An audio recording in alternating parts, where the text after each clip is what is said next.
M A Ansari साहब जुड़ रहे हैं इस वक्त हमारे साथ, पूर्व सदस्य हैं यूजीसी के। सर, सबसे पहले मैं आपसे पूछना चाहता हूं, इस पर आपकी प्रतिक्रिया क्या है?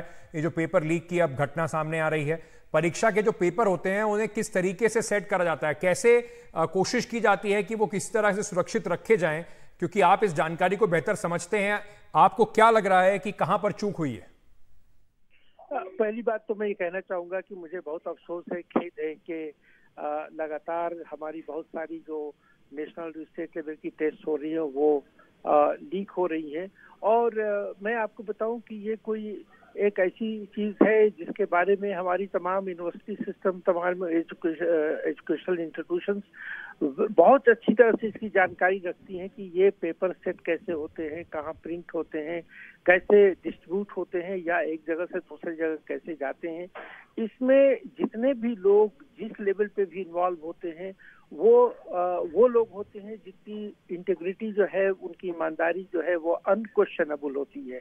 और ये बहुत जरूरी होता है कि हम ये टेस्ट कर लेते हैं, देख लेते हैं कि जो कहीं जो इस पूरे सिस्टम से, प्रोसेस से जो इन्वॉल्व होता है उसका कोई रिलेशन में हो या उसके कोई जानने वाले हों, किसी भी तरह से वो एसोसिएटेड ना हो, ताकि उसका कोई पर्सनल या वेस्टेड इंटरेस्ट उसमें ना हो।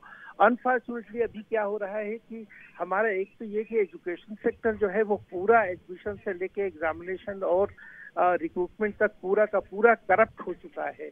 और ये है, और दूसरी बात ये कि जो हमारी जो एजेंसीज हैं जो एग्जामिनेशन पेपर सेट कराती हैं या फिर वो इवैल्यूएट कराती हैं या प्रिंट या पब्लिश कराती हैं, वो इस काम में बड़ी नाकाम रही हैं कि वो ये देख लें कि इससे जितने भी लोग जुड़े हुए हैं वो किस हद तक जो है वो ईमानदार हैं अपने देश के प्रति, अपने यूथ के प्रति, लोगों के, ताकि वो किसी भी तरह की लीकेज ना हो। ये बहुत ही अनफॉर्चुनेट है। और ये हम जानते हैं कि ये लीकेजेस तभी होती हैं जब हम अपने लोगों को एसोसिएट करने की कोशिश करते हैं, अपने लोगों को फायदा देने की कोशिश करते हैं। और फायदा क्या होता है? पेपर सेटर को कुछ पैसे मिलते हैं, प्रिंटर को पैसे मिलते हैं, एग्जामिनर को पैसे मिलते हैं।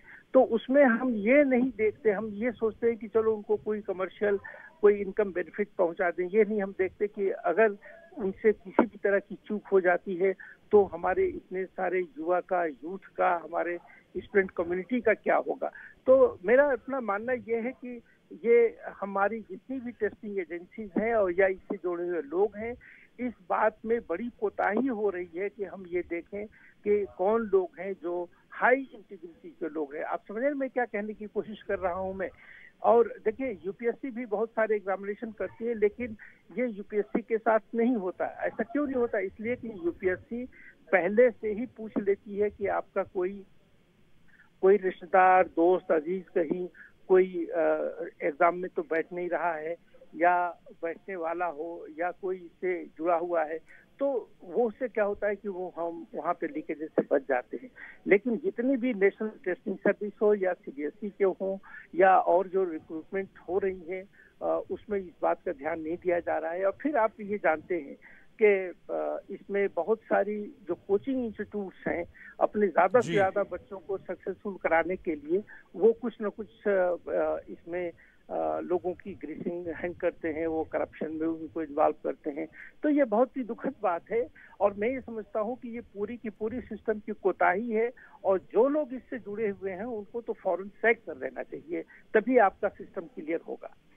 Thank you. बहुत बहुत शुक्रिया सर हमारे साथ जुड़ने के लिए।